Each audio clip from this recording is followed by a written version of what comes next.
เงินต้นบ่อันหัวตำคืออีกบ่มื้อนี้บ่ขึ้นซ้ำตั้งแต่สินหัวตำคือฝึกหัดเล่นเด้อแต่แม่สิน้อยมันมาอยู่บ่ให้อีหน้ายากมันบังกูแท้มาอยู่ เด็กหัว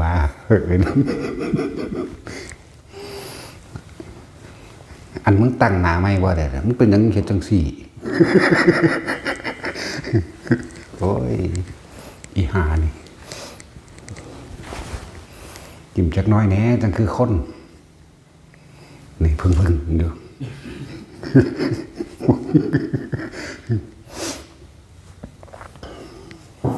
ฝึกหัดเล่นไปเด้อล้วนแล้วแต่เป็นการดึงเอาอาการปีติอันเกิดกำลังฌานเด่นฌานในวิตกวิจารปีตินี่เขาสิดึงเอาปีติต่างๆออกมาใส่งานใส่ประโยชน์หรือใส่เป็นเครื่องเล่นของเล่นเขาเองสังสมกำลังจิตเหมือนเดิมนั่นแหละพวกอันเห็ดกระดาษออกจากผ้าตลอดทั้งเห็ดสิ่งของต่างๆออกได้แล้วเห็ดเล่นเรื่อยไป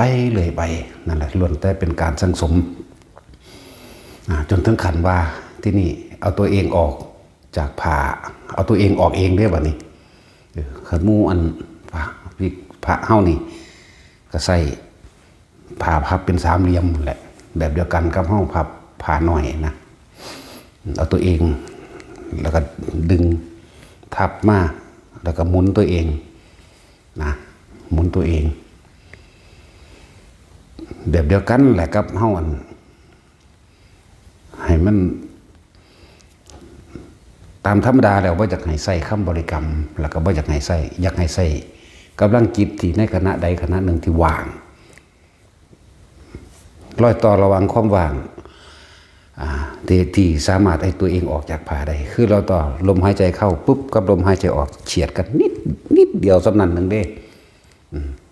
แล้วถ้าเกิดว่าบ่เข้าใจก็ใส่คำบริกรรมเอาเพื่อบ่มีความบ่ให้มันฟุ้งซ่านบ่ให้มันคิดในทางที่ให้ออกนะส่วนมากจุดหมายเฮาว่าเสียดออกเนี่ยออกในแม่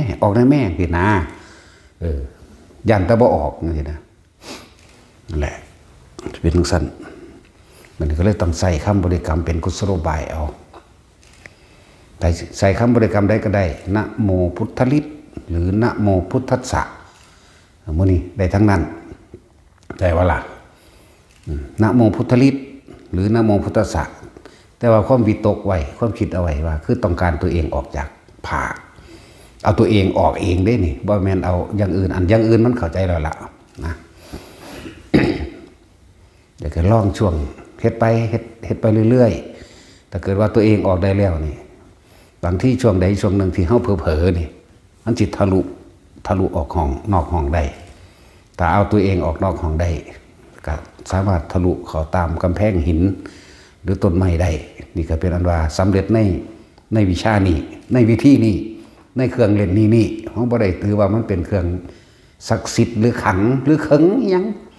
มันถือว่ามันเป็นแค่ของเล่นนะนั่นแหละให้ถือว่าเป็นแค่ของเล่นตัวนี้ได้แล้วป่านนี้เดี๋ยวสิมีอีกส่วนหนึ่งในการทำตัวเองออกจากผ้าได้เอาตัวเองออกจากผ้าได้นี่เฮานึกไว้ณสถานที่แห่งใดแห่งหนึ่งเฮาสามารถไปแต่ช่วงต้องวิตกไว้ก่อนคำว่าวิตกคือคิดไว้ก่อนส่วนเฮาสิไปหาผู้ใดผู้หนึ่งเฮาจะไปทำนั่นบ้านหลังนั่นหาผู้นั่นนั่นสินะเฮาก็คิดถึงหน้าผู้นั้นไว้แล้วก็บ่จำเป็นต้องอยู่ในผ้าก็ได้เด้อันนี้มันหมายถึงว่าเข้าถึงตรงนี้ได้แล้วจากว่านี่หมายถึงว่าเอาตัวเองกับทะลุผ้าออกมาได้เองแล้วทะลุกำแพงได้ทะลุฝาห้องตัวเองได้แล้วนะที่นี่แค่รับตา รับตาแล้วก็คิดไว้สักก่อนได้นี่จักว่าแล้วก็ส่งชานไปธรรมดามันสิมีดอกช่วงขณะนึงมันสิไปปรากฏตัวอยู่ตอนหน้าเพิ่นปึ๊บนะแต่ทั้งหลายแล้วนี่ต้องเป็นจิตว่างจริงๆเด้ตอนที่เฮ็ดอยู่นั้นต้องว่างแต่ว่าก้อนหน้าเฮ็ดให้วิตกไว้ให้คิดไว้คำว่าวิตกไว้ให้คิดไว้มันเกิดไปปึ๊บนะต้องว่างจิตเป็นอุเบกขาจริงๆเด้จึงไปได้เข้าใจว่าล่ะพวกนี้นั่นแหละ แต่สิเทียบอย่างหนึ่งถ้าเกิดเคลื่อนเทวทัตตอนนั้นเพิ่นสามารถแสดงฤทธิ์เดชได้แม่นบ่ล่ะ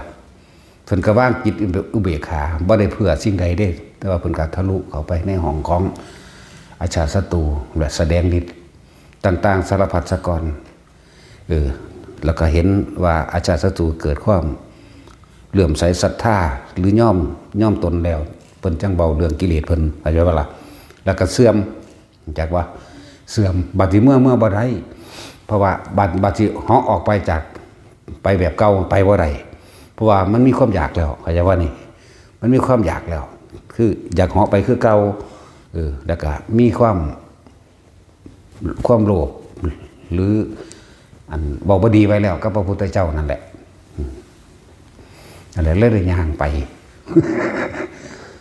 ลักษณะนั้นเลยได้ย่างเมื่อแต่เราง่ายๆบ้านเฮานี่เป็นแค่เครื่องเล่นนี่คือจังสิเรียนว่าสำเร็จในตัวธรรมอันนี้หมายถึงนี่แหละเครื่องเล่นของเฮาตัวนี้อยากว่าล่ะสำหรับการทำกระดาษออกจากผ้าสำเร็จสูงสุดคือสามารถเอาตัวเองออกไปปรากฏอยู่หันอยู่นี่ได้ทั้งไปทั้งมาแต่ไปหาผู้สาวมันบ่จากมาได้แล้วเนาะแต่สินข่อยก็จะทื่นแมงซะก่อนเด้ไปส่งกูบ่นั่นแหละเขาสิไปปรากฏกายณจุดใดจุดหนึ่งได้ทั้งเบิดบ่ว่าแต่ในโลกมนุษย์เข้าใจบ่ล่ะแต่ว่าในขณะนั้นเขาต้องว่างเป็นสังขารุปเปกขายานได้จริงๆว่างจิตเป็นกลางให้มันได้เด้พวกนี้กลับมาบ่ได้เด้ถ้ามันฆ่าอยู่หั่นก็ไปเห็นว่าก็มาได้ทุกครั้งอยู่แต่เห็นว่าเป็นเบาๆบอกให้นะเอาสิ่งที่ตัวเองเป็นมาทดสอบมาแล้วมาบอกให้ทุกคนสามารถปฏิบัติตามได้นะ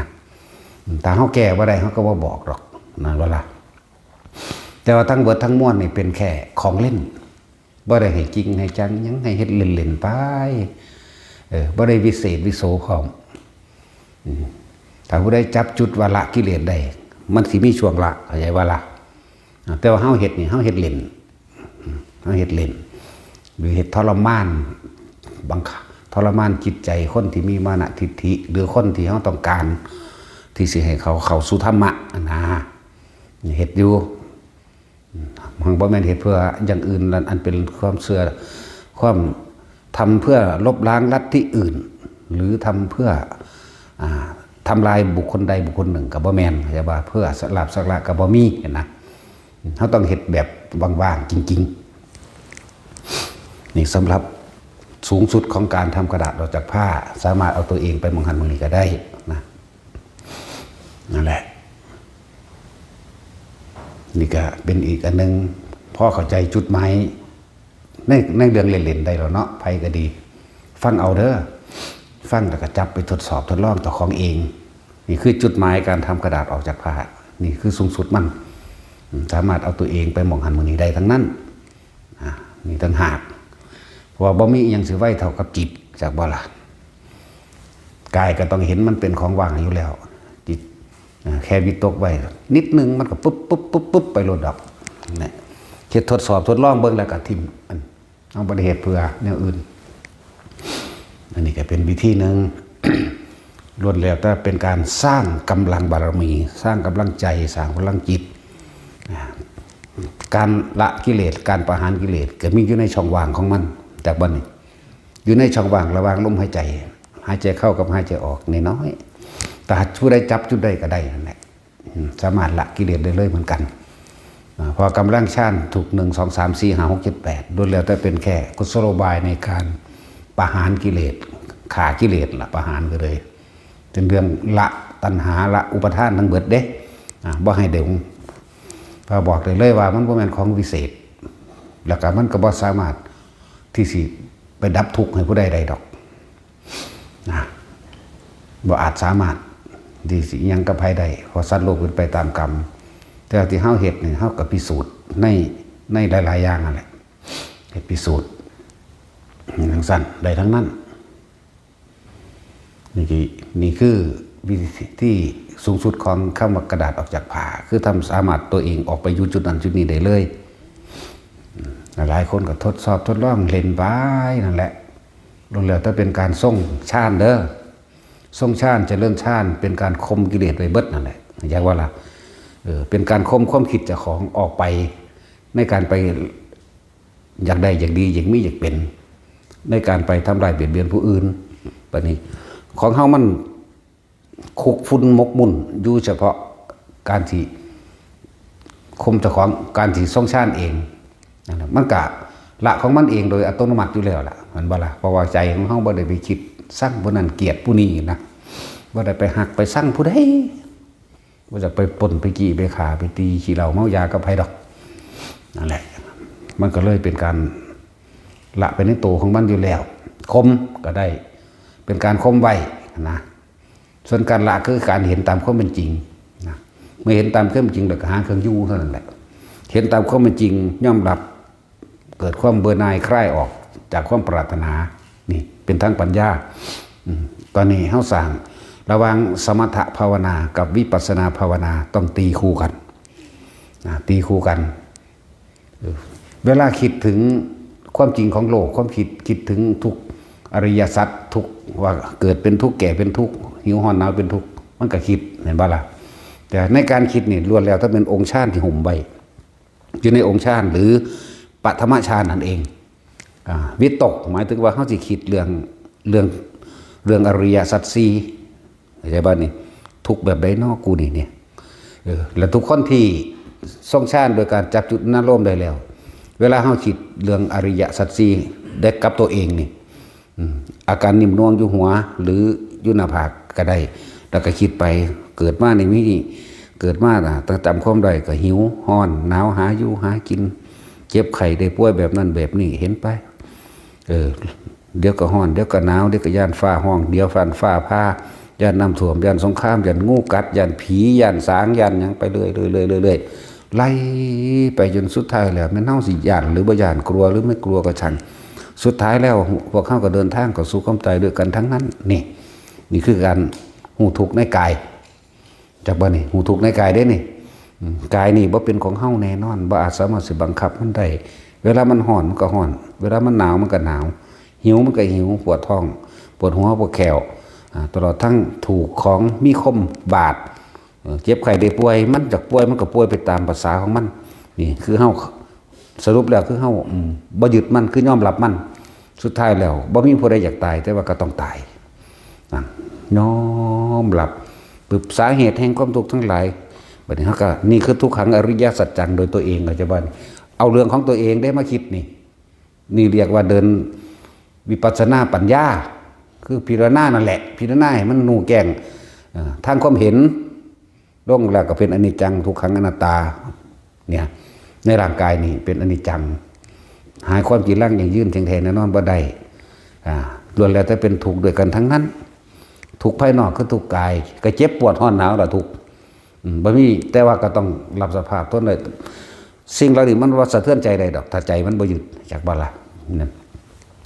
สาเหตุแห่งทุกข์ทั้งหลายก็คือความอยากได้ดังใจเนาะที่เฮาเวียนว่ายแต่เกิดอยากได้อยากดีอยากมีอยากเป็นสารพัดก็คิดไปแต่มาอยากรวยนั่นเกิดมานี่อยากรวยอยากมีนั่นเด้อยากมีนี่เด้อยากเสกสรรดลบันดาลอันนั้นอันนี้เด้นี่ตัณหาเห็นบ่ล่ะพวกเฮาเป็นเด็กน้อยเฮาก็คิดเอาแต่เด็กน้อยมันก็ได้ตัวตะกี้เฮาอยากเป็นซูเปอร์แมนมั่งเนาะอยากเป็นอันนั้นอยากเป็นอันนี้ก็ว่าไปอยากเป็นครูอยากเป็นทหารอยากเป็นตำรวจนี่โอ้มีแต่ความอยากนี่สาเหตุมันแต่ว่าอยากรวยนี่อยากร่ำอยากรวยอยากมีบ้านอยากให้พ่อแม่สุขสบายเด้บ่อยากบ่ได้มาลำบากเด้เนี่ยต่อมาก็อยากได้ผัวแบบนี้อยากได้เมียแบบนี้เด้บัดนี้มันไหลไปเรื่อยเข้าใจบ่มีแต่ความอยากเมื่อได้ผัวได้เมียแล้วก็อยากได้ผัวดีๆแบบนี้ อยากได้เมียดีๆแบบนี้อยากได้ลูกชายแบบนี้อยากลูกหญิงแบบนี้อยากให้ลูกได้บวชอยากให้ลูกได้แต่งงานได้คาดองทดแทนบุญคุณพ่อแม่นี่ล้วนแล้วแต่เป็นความอยากนั่นบ้านี่อยากมีแต่อยากได้อยากดีอยากมีอยากเป็นแบบนั้นแบบนี้นะแต่ว่าสุดท้ายแล้วมันก็ต้องมาลงว่ามันอยากเพียงใดก็ช่างเมื่อบ่ได้สมใจปรารถนาโอ้แปลว่ามันเป็นทุกข์เพราะว่าเฮาบ่ได้ดังที่ตัวเองปรารถนานะตราบใดถ้ายังมีความอยากอยู่แบบนี้เฮาก็ต้องเวียนว่ายตายเกิดตัณหาคือความอยากของตัวเองอุปทานคือความยึดก็คืออารมณ์พอใจและบ่พอใจนี่เองนี่ก็ไล่เข้ามาในการใครควรพิจารณาอันนี้ถ้าใครควรโดยปฐมฌานก็ให้มีอาการปิติขึ้นมานำเข้าใจบ่นี่วิตกคือการคิดใครควรและพิจารณาวิจารณ์ก็สืบต่อเนื่องไปอย่าออกนอกทางปิติก็เกิดนี่เป็นปฐมฌานแค่นั้นเองบ่ต้องไป2 3 4ยังก็ได้หรอกแต่ว่าไม่มีก็คือมีนั่นแหละพูดถึงว่าพูดถึงว่าคนที่เขาเจ้าบรรลุก็แค่เพียงแค่นี้ก็ได้แล้วนะบางคนอาจจะเข้าใจว่าต้องได้สมาบัติ8ต้องเข้าฌาน4อย่างนั้นนะแต่จริงมันบ่แม่นเข้าหรอกมันก็ส่งไปของมันนั่นแหละนะทีนี้พิจารณาไปเรื่อยแหละเมื่อกำลังฌานมันมีแล้วกำลังวิปัสสนามันก็ออกมาเดินของมันเองปัญญาการพิจารณากับไอ้คนสลับไปสลับมาอยู่นี่แล้วก็การเห็นในปัจจุบันมื้อนี้เขาเห็นโดยบ่คิดเป็นแบบใดเนี่ยก็ทรงฌานนั่นแหละมันก็สิคอยเข้าใจของมันเองหูจักต้นเหตุของปัญหามันแล้วก็หาเครื่องยูนตัวตราบใดที่ยังมีความอยากตราบใดที่ยังมีเหตุตุปัจจโยเหตุและปัจจัยทั้งหลายหาสัตว์เว้นวัฏเกิดคือตัณหาและอุปาทานนี่เองคือความเข้าไปยึดในบุคคลสัตว์สิ่งของอยากให้เป็นของตนแล้วก็แม้นก็เขาว่ายึดในตนบ่อยากตายอีกอยากนุ่มนี่ก็หูเห็นสาเหตุของมันแล้วแต่ก็ต้องยอมรับมันเมื่อมันยอมรับมันแล้วเมื่อถ้ายอมรับมันแล้วต้องหาเครื่องอยู่ให้เป็นเข้าใจว่าล่ะหาเครื่องอยู่กับการทรงฌานนี่เองคนที่บ่มีอาการนิ่มนวลเกิดขึ้นกลางคิ้วหน้าผากหรือหัวก็อยู่กับลมนั่นเองมันทั้งรู้ดอกว่าตัวเองนั่นหายใจที่แรกก็อาศัยการเพ่งอยู่ซะก่อนตัวจดจ่อเป็นจุดนั่นบ่ล่ะจดจ่อเป็นจุดหรือเพ่งอยู่นั่นแหละจดจ่อเป็นจุดก็เลยต่อมามันนั่งสิคลายเอาเองดอกว่านั่งอยู่ซื่อขนาดบ่ได้สังเกตลมหายใจก็ยังฮู้ว่าตัวเองมีลมหายใจนะฝึกเอาซะก่อนแล้วเอิ้นว่าหาเครื่องอยู่ทรงฌานเจริญฌานด้วยลมหายใจไปเรื่อยปฏิการใช้ชีวิตก็มักมีองค์8ด้วยซ้ำผู้ใดลงใจในเรื่องของการพิจารณาถึงอริยสัจ4แล้วเข้าใจบ่ผู้ใดลงใจในทุกข์สมุทัยนิโรธรู้จักแล้วเฮาต้องหาวิหารธรรมอันเป็นเครื่องอยู่นี่นิโรธเอาเด้เป็นเจโตวิมุตติเด้ความคิดมันบ่ไปเข้าใจบ่นี่ความคิดมันบ่ไปปรุงแต่งแสวงหาในความอยากได้อยากดียิ่งเป็นถ้าว่าเรื่องปัญญาก็คือมันรู้แก้งแท่งตลอดทั้งเบิดในความเห็นสรุปความเห็นได้แล้วว่าเกิดต้องตายว่าอยากก็ต้องเกิดว่าบ่อยากก็ต้องดับก็เลยต้องหาเครื่องอยู่ในการทรงฌานเจริญฌานนี่เองเข้าใจว่าล่ะนั่นแหละเฮ็ดไปใช้ชีวิตก็โดยถ้าเฮาเห็นตามความเป็นจริงได้แล้วเรียกว่าสัมมาทิฏฐิความเห็นเด้อันนี้เห็นตามความเป็นจริงสรุปตามความเป็นจริงได้เบิดทุกอย่างว่าสิ่งได้เกิดสิ่งนั้นดับนี่ก็แม่นทุกครั้งนี่จังอนัตตานั่นแหละนี่ก็เห็นตามความเป็นจริงเช่นนี้สัตว์โลกเป็นไปตามกรรมก็เห็นตามความเป็นเช่นนี้กรรมอะไรที่เกิดขึ้นด้วยจิตเจตนานี่คือเหตุแห่งกรรมก็รู้เช่นนี้เรียกว่าเห็นตามความเป็นจริงแล้วก็บ่ไปถือเอาเครื่องร่างของขังเลิกงามย่ำดีตลอดทั้งสิ่งศักดิ์สิทธิ์ต่างๆบ่มีความคิดเข้าไปเกี่ยวข้องแม้แต่นิดหนึ่งเข้าใจว่าล่ะถึงสิมีคนชักจูงชักชวนไปกับสร้างตัวทั้งในนี่มันสิรู้ของมันเองจากบ่ล่ะเพราะว่าเขาเห็นตามความเป็นจริงได้แล้วมันรู้ของมันว่าบ่มีสิ่งใดโดนบันดาลอย่างใดดอกนะบ่มีผู้ใดวิเศษเสกสรรโดนบันดาลบ่ได้เป็นไปตามเลิกงามยามดีบ่ได้เป็นไปตามพิธีถวายของต้องเป็นไปตามเหตุที่พวกเขาเหตุนี่เอง สัมมาทิฏฐิแล้วก็สัมมาสังกัปโปความดำริชอบหมายถึงความคิดที่เกิดขึ้นในขณะปัจจุบันตาเห็นปุ๊บนี่ก็กระชวนมากก็คิดไปในทางที่มันถูกต้องตามความเป็นจริงตาหูจมูกลิ้นกายรูปรสกลิ่นเสียงก็คิดไปในทางทุกอย่างงามก็เกิดมาตายแหละหลดมันสิรู้ในตัวเองนั่นแหละจะแค่นั้นแหละยังก็แค่นั้นแหละแค่นั้นแหละไปเรื่อยเลยรูปรสกลิ่นเสียงดูแลถ้าเกิดที่ตาหูเห็นเป็นรูปรสโดยลิ้นกลิ่นจมูกเสียงนั่นนี่ก็ว่าไปสุดท้ายก็หาความจริงลังยังยื่นบ่ได้ดับน้อนี่คือตาเขาเห็นกันทีเดียวนี้แหละธรรมะวาจาก็เว้าแต่คำจริงสัมมาทิฏฐิสัมมากัมมันโตสัมมาวาจากัมมันโตคือกระทำสิ่งใดก็แล้วแต่ล้วนแล้วแต่กระทำตามความจริงอีกบ่ว่าทั้งในบ่ว่าทั้งนอกโดยกายว่าจาใจสัมมาอาชีวะกับประกอบอาชีพที่เป็นอาชีพที่ไม่เบียดเบียนทำร้ายให้ผู้ใดผู้หนึ่งชีวิตและทรัพย์สินเป็นอาชีพที่บ่ขัดบ่ขวางในทางนิพพานนั่นเองมิจฉาวานิชาเลิกติดเบิดไม่ขายเหล้าเนี่ยแล้วตลอดทั้งเครื่องดองของมึนเมาสิ่งเสพติดทั้งหลายอันทำให้เกิดเสียสติแม้ตนเองหรือผู้อื่นเสียสติเข้าใจว่านี่ไม่ขายยาพิษนี่บ่แม่นว่าถ้าจะไปเบื่อคนเด้เอาไปฆ่าสัตว์ก็ได้คือพวกฆ่าแมลงตามผักตามต้นไม้อันบ่ล่ะไม่ฆ่าอาวุธทุกชนิดอาวุธตลอดทั้งเครื่องจับสัตว์และดักสัตว์นี่ไม่ฆ่าเห็นบ่นี่ไม่ฆ่าเนื้อหมายถึงสัตว์ต่างๆไม่ฆ่าเนื้องัวเนื้อควายหรือเอางัวเอาควายมาขายแล้วนะหมูเห็ดเป็ดไก่พวกนี้นะนี่เรียกว่าไม่ฆ่าเนื้อสัตว์มีชีวิตนี่จากวันนี้เพราะว่าเฮาสิบ่ไปสั่งให้เขาตายเพราะว่าเฮาเป็นผู้สั่งจากวันนี้แต่ถ้าถึงแม้จะกินเนื้ออยู่หรือทำอาหารที่เกี่ยวกับเนื้ออยู่เฮาสิบ่ได้ไปจำเพาะเจาะจงว่าเอาสันให้แน่เอาสันให้แน่เด้อจัก50 โลเอาเนื้อให้จัก200 โลแน่เด้อเป็นเขียงนั่นน่ะแต่ว่านี่เฮาไปซื้อเอาเลยหมายถึงคือเฮาบ่ได้เป็นผู้ไปสั่งในโลกขาเข้าใจบ่นี่นั่นแหละแล้วก็ไม่ค้ามนุษย์จากบ่นี่เพราะว่าค้ามนุษย์นี่ว่ายจับคนไปขายก็เอิ้นว่าค้ามนุษย์หรือเอาเครื่องในไปขายค้ามนุษย์หรือหลอกลวงเอาค่าแรงของเขาเอาเขาไปขายแลกก็เรียกว่าค้ามนุษย์เข้าใจบ่นี่นั่นแหละมิจฉาวานิชานี่คือไม่มีเลยทั้งสั้นนั่นแหละมันเป็นสัมมาอาชีวะล่ะเกิดขึ้นแล้วบัดนี้บริสุทธิ์เด้พวกนี้เห็นไหมว่าล่ะ ธรรมะวายโมกข์มีความเพียรชอบประกอบด้วยธรรมตามความเป็นจริงเนี่ยเฮ็ดอีหยังก็สร้างเฮ็ดตามความจริงบ่ได้เฮ็ดตามความหลอกลวงเฮ็ด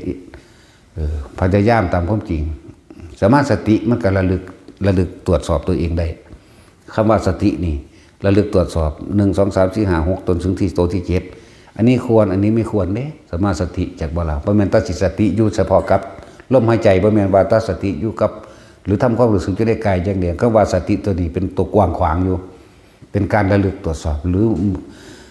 เรียกว่าย่านใส่ย่านทัศนะในการระลึกว่าอันใดควรอันใดบ่ควรจากว่าล่ะมันก็เป็นสมาธิเมื่อมันเกิดจิตตั้งมั่นบ่หวั่นไหวกับสิ่งที่เข้ามากระทบเองสมาธิเรา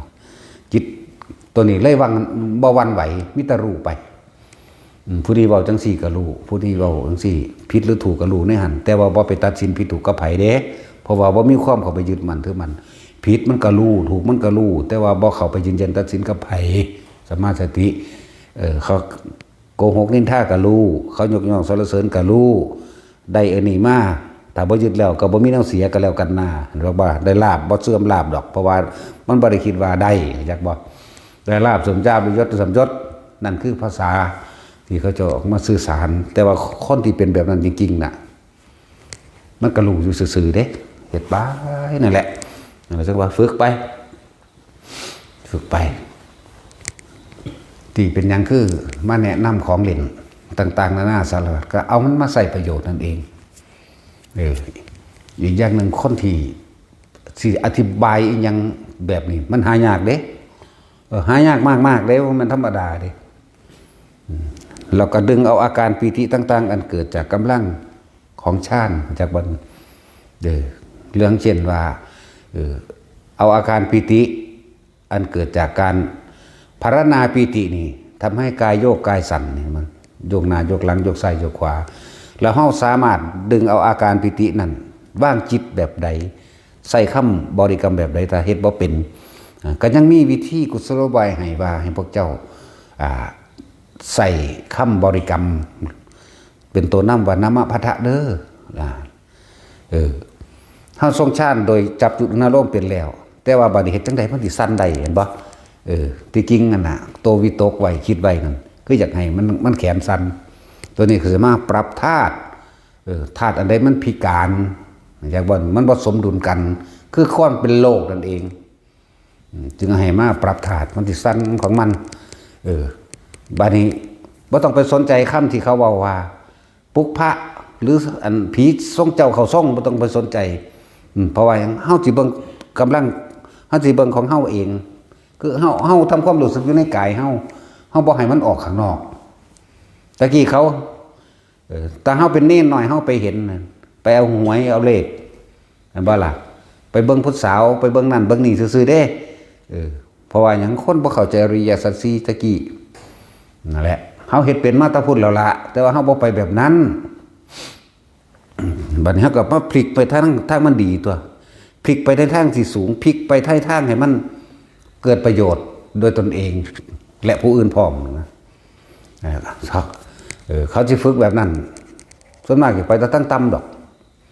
ไปทั้งสูงก็ได้ที่จริงมันยกจิตไปสู่ที่สูงไปทั้งไม่ไปเบิ้งอันนี้ก็ได้ด้วยล่ะแต่ว่าเขาบ่จักให้ไปเท่านั้นเขาให้อยู่ในตัวเองเอาอาการปิติตัวนี้ภารณาปิติเนี่ยเรื่องจะโยกหน้าโยกหลังเนี่ยเป็นดุจดังว่านั่งอยู่ในอ่างน้ำที่มันโยกนี่ปัญหาเอามาสั่นในการผ่อนคลายร่างกายให้ร่างกายสงบระงับ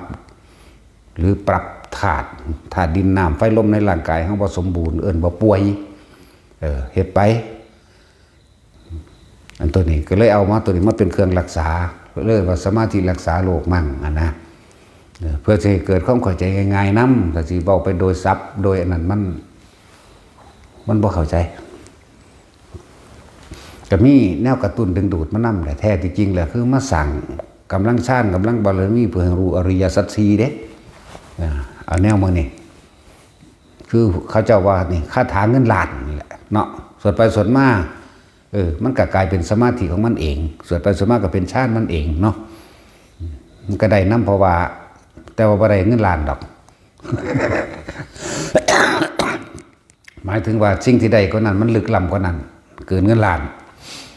ได้จิตตั้งมั่นได้สมาธิได้ฟังธรรมได้รู้เห็นหลายอะไรอย่างในอริยสัจนะนี่เฮาแต่ว่าตัวนี้เฮา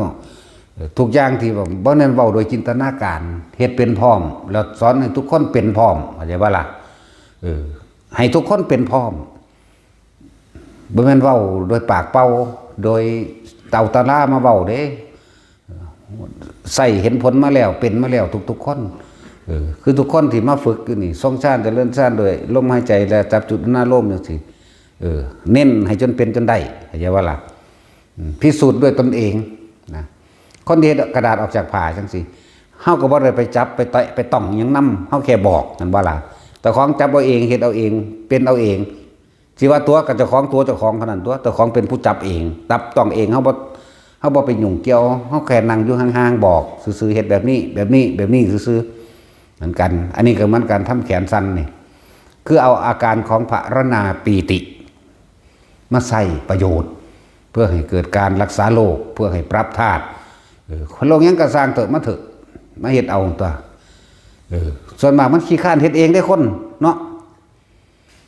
มาฮอดนี่เพิ่นคือบ่รดน้ำมนต์ให้เฮาเพิ่นคือบ่ดูดวงให้เฮาเพิ่นคือบ่สนใจเฮาติน่าแม่นบ่ล่ะกูสิเอาใจไผเป็นตะกิเลสกูยังเบาใจอยู่เนาะมาก็มาเฮ็ดเอาเองตัวเพิ่นสอนให้เป็นกระหม่องแม่นบ่ล่ะเพิ่นสอนให้เป็นกระหม่องเด้นั่นแล้วสำหรับคนที่เคยมาแล้วมาฮู้แล้วเนี่ยก็เอาไปพิสูจน์เอาเองต้องสอนให้เป็นกระหม่องเด้อบ่แม่นเว้าเลื่อนๆล่อยๆแล้วก็ปล่อยไปเอาฝึกเอาเด้อภาวนาเด้อบ่วางซั่นเด้เฮาคุมให้มันเฮ็ดเดี๋ยวนั้นเดี๋ยวเด้เฮ็ดโดยเฮ็ดก็สร้างดอกว่าถ้าคุมแล้วเนาะสร้างได้บ่แม่นกูแม่เนาะ สั่นแล้วเฮาก็มีผู้ซอยฝึกนำตัว กันเกิน3 นาทีแน่กันอีประสาทตัวได้บาดแต่พวกผู้หญิงก็เลยกันไล่ไปฝึกน้ำผู้อื่นพุ่นเดี๋ยวเขาบอกปั๊บหมดเขาบอกไปน้ำเขาก็เป็นไปน้ำหมดเนาะอะไรสำหรับคนที่ป่วยมันจะเป็นมะเร็งยังก็เป็นมาตัวกับมาฝึกเอาเองตัวอันนี้มาฟังเรานั่งคิดเอาโอ้บ่แม่นดอกแล้วก็หนีไปแล้วก็ว่าบ่ผึกบ่แม่นบ่เป็นซานตะของบ่เฮ็ดให้มันเป็นเขากี้ให้อยู่เนาะป่วยมะเร็งก็สร้างโรคตายหาหยังก็สร้างตัวก็มาฝึกเอาตัว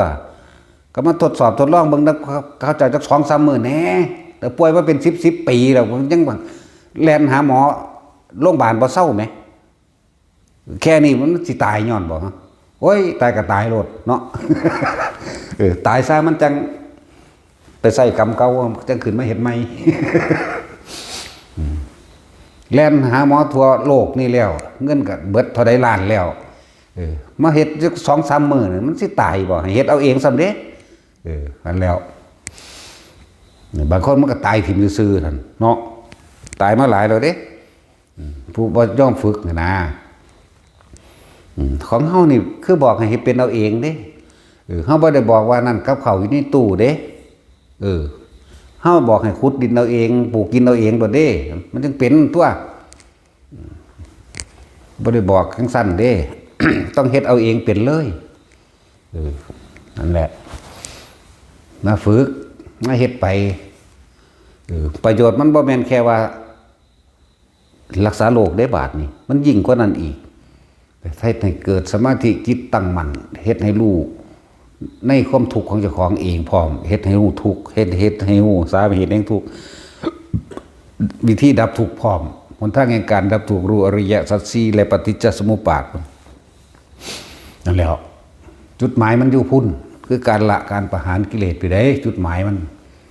บ่ได้แม่นแค่ว่ามันสิรักษาโรคเด้ที่นี่เป็น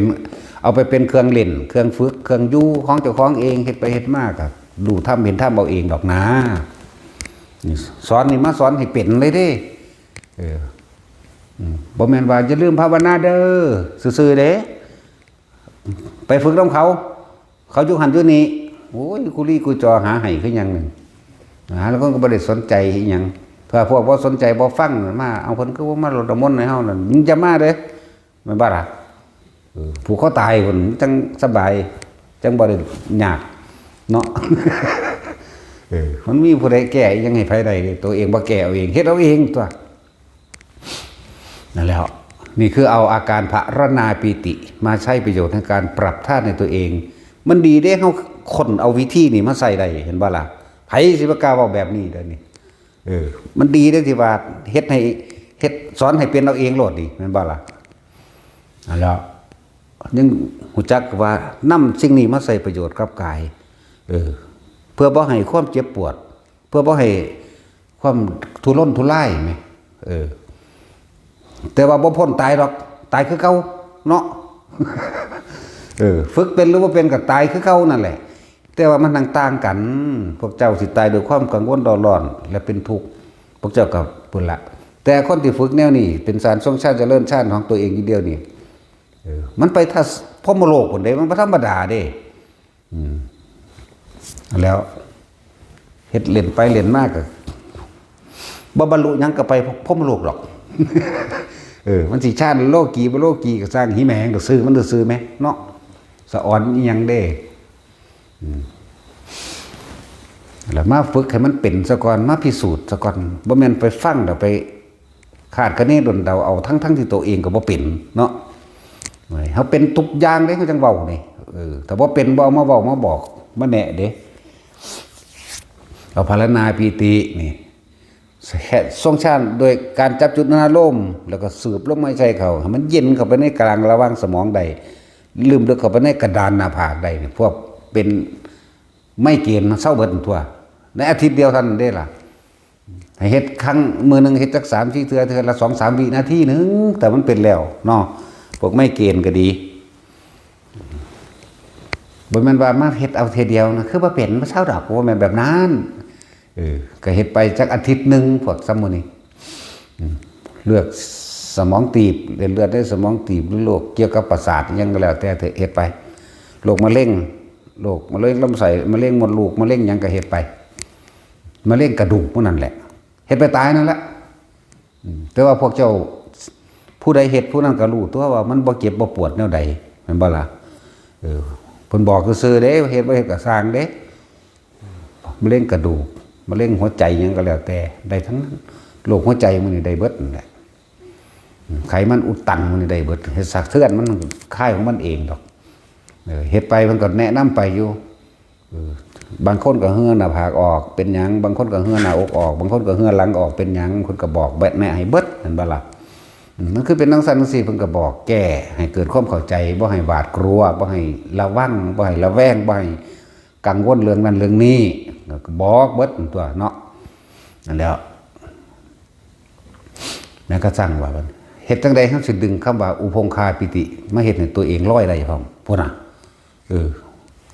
ปิติทุกอย่างปิติทุกชนิดสามารถมาใส่ประโยชน์แต่ละโลกแต่ละธาตุแต่ละอันใดจากบัดนี้นั่นแหละปิติแต่ละอย่างสามารถที่จะนำมาใส่ประโยชน์ในกายใดล้วนแล้วแต่ว่าเกิดจากการทรงฌานเจริญฌานจิตนั้นล้วนแล้วแต่อยู่ในอารมณ์อันเป็นกุศลทรงอารมณ์เป็นกุศลเบิดน่ะเฮ็ดจังซี่แต่บ่กุศลมันบ่เป็นไปเด้นั่นล่ะ ป่านนี้พวกอุพงคาปิตินี่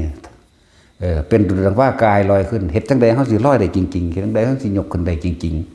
ๆถ้าสิจับเอาความรู้สึกของอุพงคาออกมาใส่ก็ใส่บ่ได้เพราะว่ามันมีแต่คิดลอยไหมเห็นบ่คนมันมักง่ายเนาะก็ยังมีกุศโลบายบอกให้อยู่แล้วใส่กุศโลบายใส่คาถานี่เด้อจุลคันธาหรือมหาคันธาก็ว่าไปผู้ใดอยากได้ก็มาเอาน้ำเน้นต้นนี่หลวงพี่ต้นนี่แหละแต่สิมึงได้หรอวะบอกมึงบ่เบิดเด้มึงจะบ่กักไว้ แต่ผู้ใดเฮ็ดแบบนี้ได้ร้อยได้ก็สิไปถามเอาน้ำผู้นั้น ขี้โกงเล่นอยากก็ที่จริงมันเป็นแค่กุศโลบายซื่อดอกผู้ใดจับความรู้สึกตอนนั้นว่าเป็นดุจดังว่ากายลอยขึ้นได้จริงๆนะจับความรู้สึกนั่นแหละก็แซ่ความรู้สึกนั้นไว้แต่ว่านี่มันบ่จักวิธีก็เลยต้องใส่คาถาจักว่าก็เลยต้องใส่คาถาหรือคำบริกรรมนั่นแหละ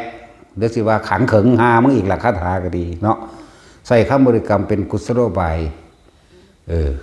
ให้มันปล่อยวางที่จริงมันคิดไว้แล้วเรือนว่าวิตกเอาไว้แล้วว่าสิใส่ความรู้สึกของอุปงคาปิติเฮ็ดให้กายลอยเด้เขาก็เฮ็ดอยู่เด้ล่ะน่ะเด่นหัวแตกขึ้นว่าเป็นหยังดอกหัวแตกกันเลยว่าพอถึงกะโหลกหัวมันดอกหน่อยนึงให้มันเลื่อนนั่นเลยเว้ยเนาะนี่แหละมาฝึกเอาตัวนี้จิตเบากายเบาเป็นดุจว่ากายจริงๆลอยขึ้นมันสิมีช่วงขณะหนึ่งที่จับได้ดอกนาที่นี่ที่สุดของการใส่อุปคาปิติคือทำให้กายลอยไปลอยมาไปในที่ต่างๆได้เอาตัวเองเวลามันเกิดไพ่ต่างๆขึ้นตามเขาตามป่าหรือตามใจก็แล้วแต่เถอะเขาสามารถลอยออกนี้ได้ตัวเห็นบ่พอหมกเขายังลอยได้เนาะเพิ่นบ่ได้มันนั่งรับตาเขาชาญเขาเช่นนี่ยังเด้ของเพิ่นฝึกจนเพิ่นชินชำนาญแล้วเพิ่นก็ใส่วิธีของวืดไปเลยได้ล่ะจังซั่นแหละเป็นเครื่องอยู่เด้อบ่ได้เป็นฤทธิ์เป็นเดชอีหยังไผสิเอิ้นว่าฤทธิ์ว่าเดชว่าหยังก็เอิ้นไปแล้วแต่ไผสิให้ความหมายกับมันส่วนเฮาเป็นเครื่องเล่นของเล่นกีฬาสมาธิก็ว่าไปเรื่องเครื่องเล่นฝึกไปนี่เอาอุปงคาปิติแบบมันสลอยอีหลีมันวือขึ้นดิถ้าจะเกิดอันเรียกว่าขุตกาปิติขนลุกขนพองสยองก้าวก่อนนั่นว่าวือคุ้มตัวนั้นให้มันได้คำว่าคุ้มบ่แม่นแนวอื่นเลยคือว่างจิตเป็นกลางกับอาการที่มันเกิดเดี๋ยวว่านี่เด้อว่างจิตเป็นกลางกับอาการมันเกิดมันสิเป็นวือขึ้นขนหัวลุกแบบบ้ามันปานอย่าฆ่าตั้งสันหลังขึ้นคนได้บ่ธรรมดาเด้ถ้าก็ว่างจิตเป็นกลางแกสังเกตความรู้สึกในกายธรรมดาเนี่ยบ่ได้ไปให้คา บ่ให้คิดบ่ให้สรุปความเห็นว่าคือหยังเป็นหยังผิดหรือถูกไรหรือดีเด้เบิ่งไปเรื่อยบางที่กายก็สิพองขึ้นมั่งถ้ามันเมื่อตายเฮ็ดโลดมันจังบ่ตกใจเข้าใจบ่ล่ะลอยก็คือลอยโลดเฮาเคยจับความรู้สึกนิ่มนวลอยู่กลางถากได้แบบใดเวลามันลอยก็จับความรู้สึกลอยแบบนั้นแหละเข้าใจบ่ล่ะโตมันลอยไปแล้วนะแต่เห็นในกุฏิก่อนทะยานบางคนว่าถ้าลอยบ่ลงมาเฮ็ดจังได๋ซั่นโอ้ยบ่ทันลอยอยู่ บ่ทันลอยอยู่ย่านล่ะโอ้ยให้มันลอยไปตายอยู่เพิ่นมันก็ไปพรหมโลกพุ่นตัวมันคนทรงชาติไปมั้ยแม่นบ่ล่ะมันก็ไปแม่นบ่ลอยมันก็ตายอยู่แล้วแม่เนาะ ตายในชาติไปพรหมโลกเบิดละไผก็ดีแหละนี่บอกวิธีลอยเด้อบอกวิธีกายลอยขึ้นบางคนมันสิเป็นวื้อขึ้นก่อนเด้เป็นขนลุกน่ะขนลุกขนพองสยองก้าววื้อขึ้นหูเบิดนั่นแหละเป็นไข้ล่มแต่ว่าบ่แม่นล่มขนตั้งสังล้างขึ้นคือหยังนี่เด้ว่าธรรมดาเด้บัดนี้กายก็เริ่มโยกได้บาดนี้โยกถ้ามันยกขึ้นกับส่งไว้จากส่งไว้ผู้ใดเฮ็ดแขนสั้นเป็นแล้วเฮาส่งแขนสั้นไว้จังใดได้เฮารักษาตอนมันสั้นจังใดได้เข้าใจว่าล่ะเฮาหยุดมันก็ได้เฮาปล่อยมันสั้นต่อก็ได้แม่นสิน้อยเฮ็ดเป็นแล้วบ่เวลาเนาะแขนสั้นเนาะไปจากหน้านะเอาเวียงออกจากอีนี่ก่อนอีหานี่จังเห็นนั่นเฮ็ดหน้าพึ่งเป็นตาย่านหลายก็เลยเอาแนวสวยงามให้เบิ่งเลยเนาะนั่นแหละเฮ็ดตอนเฮาแขนสั้นอยู่นี่หยุดก็ได้แม่นบ่ปล่อยก็ได้แม่นบ่นั่นแหละตัวนั่นก็เหมือนกันถ้ามันลอยขึ้นมาระวังจักคืบ1ศอก1หยุดก็ได้ปล่อยลอยก็ได้จื้อไว้เด้อถ้ามันลอยก็ดีจื้อไว้เบิดแหละบ่แม่นว่าบอกแต่อันสิน้อยอย่างเดียวมันบ่ได้ชื่อว่าน้อยดอกมันชื่อว่าคูณซื่นบ่ม่วนพวดเลยเอิ้นน้อย สื่อหามันยังสื่อคือตะคูนหัวลานเนาะมันเป็นสื่อคือคนสิลายโพดเลยโอ้ยบ่อยากเอิ้นมัน เว้ยเนาะนั่นแหละเฮ็ดไปเฮ็ดเล่นอยู่ในห้องผู้เดียวนั่นแหละเฮาเฮ็ดแขนสั้นได้แล้วเฮาลองหยุดมันก็หยุดถ้าเฮาปล่อยสั้นก็สั้นต่ออาจจะว่านี่อันนี้ก็เหมือนกันเฮาก็ลองหยุดซะนี่เฮาปล่อยขึ้นก็ขึ้นเฮาปล่อยลงก็ลงเด้เฮ็ดไปแต่เอาเจ้าของออกจากภาคอะคือเฮ็ดเล่นเบิดทุกอย่างนั่นแหละอันมั่วตัวไปโลดแต่ว่าอยู่ในชาตินี่แหละเรียกว่าเฮ็ดเล่นเบิดทุกอย่างมันสิจับจุดได้1ดอกนานั่นแหละ ต้องบอกว่าเฮ็ดเล่นไปเถอะส่วนเฮ็ดจังใดเฮาสิมีหูทิพย์หรือตาทิพย์ก็ต้องจับเอาเรียกว่าอาการปิติอันเกิดจากอย่างหลังลืมละขุตกายปิติขันนิกายปิติภารณาปิติโอกันติกายปิติโอกันติกายปิติแสงสว่างเกิดขึ้นแต่ผู้ใดจับแสงสว่างใดส่งไว้นานๆเดี๋ยวก็หูเองง่ายๆอันนี้ง่ายๆสมมติว่ามันแสงวาบมานี่จับแสงนั้นเลยเข้าใจว่านี่เดี๋ยวมันก็กลายเป็นประกายพลึกเองแต่มันกลายเป็นใส่วิธีคิดเอาแล้วตัวนั้นจะปรากฏขึ้นเองเข้าใจบ่จื่อได้ว่าแท็กซี่จับแสงอะไรอันหนึ่งที่มันถึงที่มันรู้สึกสะดุดในตนเองแบบเหมือนเขาที่ว่าเคยเห็นแสงสว่างจ้าเบิดดังสันดังซีนะแล้วก็ให้จำเอาแสงอันนั้นแหละจากบ่นี้แต่ว่าบ่ให้รับตาเด้ให้มื่นตาเห็ดเข้าใจบ่นี้แม้มันสิเห็นตอนรับตากับช่างแต่ว่าให้จำเอาเหมือนกับมื่นตาเห็ดนะพวกเขามื่นตาเห็ดหลายอยู่เด้มันว่ามันก็จำเอาเลยรับตาก็เห็นได้มื่นตาก็เห็นได้เราแซ่ไว้จักน้อยนะปล่อยมันหายก็ได้ปล่อยมันมากก็ได้เนี่ยเหมือนกันกับแขนสั้นปล่อยสั้นก็ได้ปล่อยสั้นก็ได้หยุดก็ได้เข้าใจบ่ล่ะจือเอาเด้อเดือดส่วนมากกันคนยันผีสิมาเด้ คนยันผี ผีสิมานั่นแหละให้เฮ็ดไปเฮาจำเอาอยู่มันจำเอาเนี่ยมันบ่แม่นแค่ภาพจำเนี่ยมันสิเป็นของจริงเกิดขึ้นมาเลยเฮาบานี้มันใส่วิธีนึกได้เด้รู้จักบ่เหมือนกันกับแขนสั่นเฮาเฮ็ดหยุดก็หยุดได้ใส่ความรู้สึกหยุดเหมือนกับมีความคิดปนเข้าไปอยู่เข้าใจบ่นี่หยุดมันก็หยุดปล่อยสั่นก็สั่นแสงนี่ก็เหมือนกันแบบนี้เฮาจับมันได้แล้วเฮาคิดว่าให้มันขยายมันก็ขยายเด้เข้าใจบ่ล่ะขยายใหญ่ขึ้นนะจากน้อยๆซอกกำปั้นนี่ใหญ่ขึ้นใหญ่ขึ้นเฮาสิเอาจอเท่าใดก็ได้ทั้งนั้นนะนั่นแหละเพื่อทุกคนที่เล่นอยู่ในนี่ได้อันใดอันหนึ่งได้วิธีใดวิธีหนึ่งก็เฮ็ดไปเป็นเครื่องอยู่ของเจ้าของเองที่บอกไปร่วมๆดวงตาเพิ่นว่าร่วมมิตรแกงหม้อใหญ่เนาะบ่แม่นแกงหม้อเล็กแกงหม้อเล็กคือจอลงไปเป็นเรื่องเฉพาะของคนผู้นั้นนะแกงหม้อเล็กนี่เน้นย้ำเอาเฉพาะจอเอาสำหรับบุคคลนั้นแต่หม้อใหญ่นี่ร่วมซะก่อนบางทีทุกคนบางที่มันได้เฮ็ดไปแบบนั้นแบบนี้โอ้มันเป็นแบบนี้แล้วถือวิธีอันถือที่ตัวเองเป็นแล้วก็จับวิธีมันเพิ่นแนะไว้เบิดล่ะอันบ่ล่ะนั่นแหละจำแสงสีใดก็ตามที่มันถึงนะพวกที่บางทีเฮาสามารถที่สิรู้อยากเห็นอีหยังใดเวลาใดมันก็ได้เองเข้าใจบ่ล่ะเหมือนกันกับเฮาทรงฌานโดยการจับจุดหน้าโลมล่ะนึกเมื่อไหร่ก็ได้เมื่อนั้นโลดบัดนี้เห็นบ่ล่ะอันนั้นก็เหมือนกันถ้าเล่นคล่องแล้วเมื่อไหร่ก็ได้เมื่อนั้นแหละที่เฮาเห็นอันในตำราว่าเขาเจ้าแสดงฤทธิ์เป็นซั่นสิเฮาสิเข้าใจว่าไปเข้าฌานสมาบัติ8จังซั่นสิบ่แม่นดอกรู้จักบ่คือวือไปโลดนะพระเจ้าก็ลอยขึ้นโลดได้ล่ะบ่ได้เข้าหยังแต่ความรู้สึกของเขาเจ้าฮู้ได้จากบ่นี่แต่สิเวลามึงย่างไปน่วงขึ้นหน้าผากเลยบ่ล่ะก็แบบนั้นแหละแบบนั้นแหละเหมือนกันกับเฮาเฮ็ดแขนสั้นนี่มันก็สั้นขึ้นเลยได้เด้ล่ะ